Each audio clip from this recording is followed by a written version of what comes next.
Saat ini, bumi adalah satu-satunya tempat yang kita tahu mendukung kehidupan.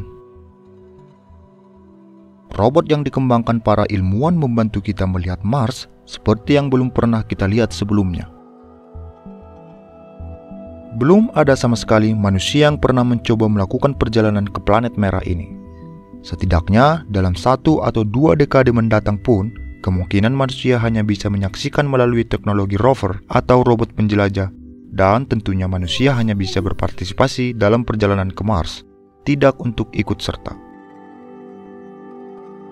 Meskipun si planet merah ini lebih mirip dengan bumi daripada tempat dimanapun di tata surya, Mars masih sangat berbeda dalam banyak hal dibandingkan dengan rumah kita, bumi.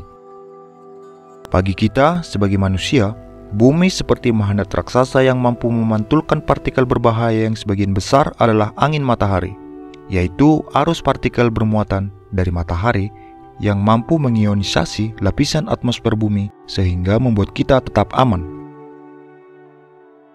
Tetapi di Mars, jangan harapkan seperti itu karena Mars dengan medan magnetiknya tidak seperti bumi dan kandungan udara di atmosfernya yang jauh lebih sedikit daripada bumi kita. Sehingga radiasi ruang angkasa yang lebih besar sangat berbahaya jika mampu mencapai permukaannya. Meskipun kita tahu ada kandungan air di Mars, itu jauh lebih sedikit daripada di bumi, dan alih-alih cair, ternyata air di Mars itu adalah es.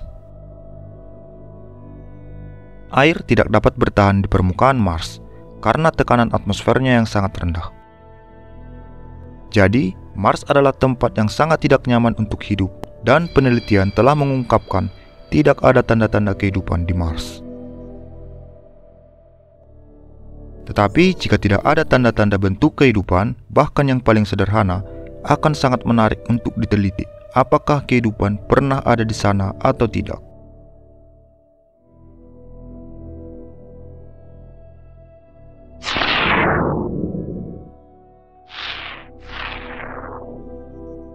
I do think what this heralds really is fundamentally a new era in spaceflight, a new era in space exploration.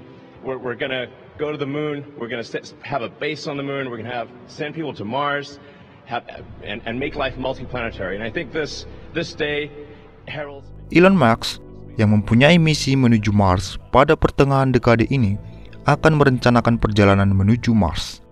Mengingat obsesi manusia dan ketidakterbatasan keingintahuan manusia seperti Elon Musk ini, kita perlu mengetahui dan memahami bagaimana protokol keamanan terhadap kru astronot jika seandainya akan melakukan perjalanan menuju Mars. Hal utama yang perlu kita ketahui, tentunya radiasi luar angkasa adalah salah satu tantangan terbesar dari perjalanan manusia ke Mars. Ini sangat berbeda dan lebih berbahaya daripada radiasi di bumi. Stasiun luar angkasa internasional misalnya, mengorbit hanya berada di dalam medan magnet pelindung bumi. Namun para astronot di dalam ISS menerima radiasi lebih dari 10 kali daripada apa yang terjadi secara alami di bumi. NASA berencana mengirim manusia ke Mars sekitar tahun 2030-an. Medan magnet adalah hal yang melindungi kita. Tapi di luar medan magnet itu menjadi sangat berbahaya. Di sana kamu dapat menemukan sinar kosmik galaksi, peristiwa partikel matahari, dan sabuk Van Allen yang mengandung radiasi ruang yang terperangkap. Saat ini, NASA sedang mengembangkan teknologi yang dapat melindungi awak atau astronot dari peristiwa partikel matahari. Sehingga sangat disarankan agar kru eksplorasi Mars untuk berlindung di shelter yang diharapkan berbahan pelindung tambahan yang mumpuni. Namun sinar kosmik galaksi adalah masalah yang lebih berat untuk ditangani. Partikel-partikel ini sangat energik dan berasal dari seluruh galaksi yang dapat merobek logam, plastik, air, dan cellular materials. Ion radiasi ini bergerak melalui jaringan yang menyimpan energi yang menyebabkan kerusakan struktural pada DNA dan banyak mengubah proses seluler. Tetapi NASA saat ini sedang mengerjakan ide dan konsep baru untuk melindungi manusia dari sinar kosmik galaksi. Konsep-konsep ini termasuk fielding untuk transportasi, kendaraan, habitat, dan pakaian antariksa dengan model-model canggih. persiapan ini berlangsung di dalam Laboratorium Radiasi Ruang Angkasa NASA di SRL yang banyak membantu mengakses risiko kesehatan yang terkait dengan radiasi kosmik. NASA menyebutkan bahwa para ilmuwan sedang menyelidiki terkait farmasi dan pengobatan kru astronot Mars.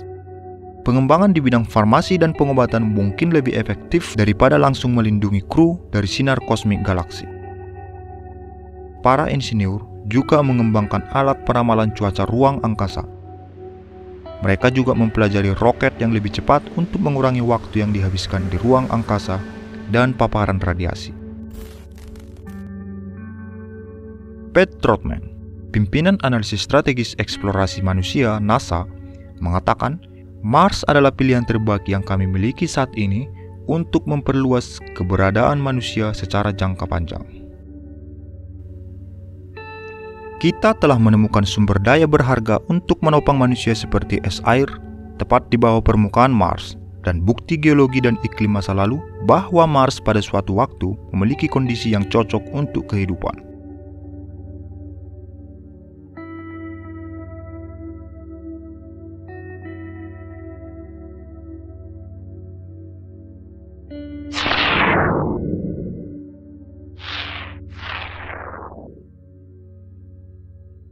Dari obsesi manusia untuk mencari dan melanjutkan peradaban, kita pasti bertanya-tanya, mengapa George Columbus mau menjelajah pulau dan benua? Dan mengapa saat ini manusia berencana mengeksplorasi Mars? Mengapa harus Mars? Dan ada apa dengan bumi? Kenapa pergi ke Mars? Tentunya ini adalah sebuah keinginan untuk bepergian demi penemuan dan petualangan.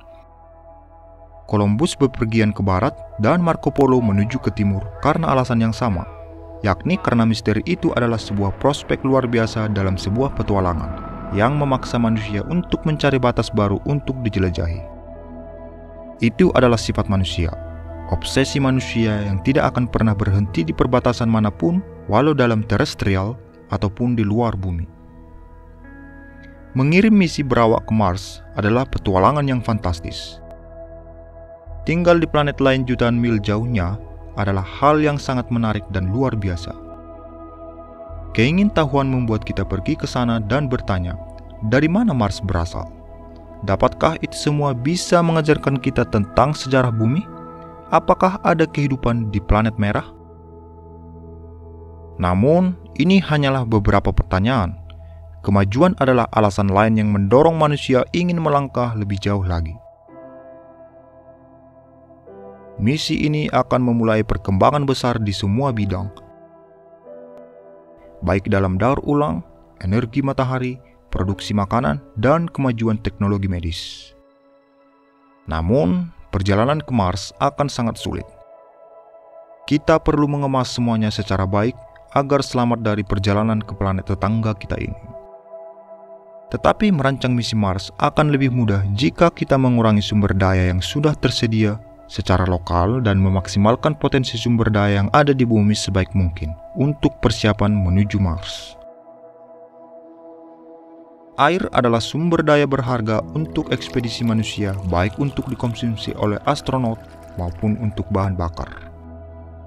Sampel yang dikumpulkan oleh robot dapat membantu mengevaluasi di mana sumber daya potensi tersedia untuk menjelajah manusia di masa depan dan bagaimana cara mengeksploitasinya. Semakin kita mengeksplorasi, kita harus makin siap akan mencapai perbatasan baru.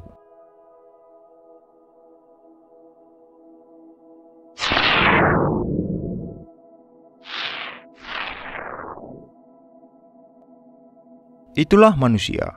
Dengan keingintahuannya yang sungguh besar, membuat manusia terus-menerus mengembangkan ilmu pengetahuan, melampaui batas, dan berusaha untuk tetap mempertahankan keberlangsungan hidupnya.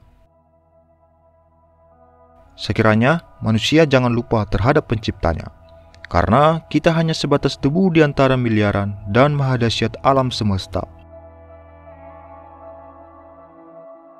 Demikian video kali ini. Jika kamu menyukai video ini, jangan lupa like dan komentar. Dan agar tidak ketinggalan informasi dan video menarik lainnya, tekan tombol subscribe dan klik tombol belnya. Sampai jumpa, Eureka!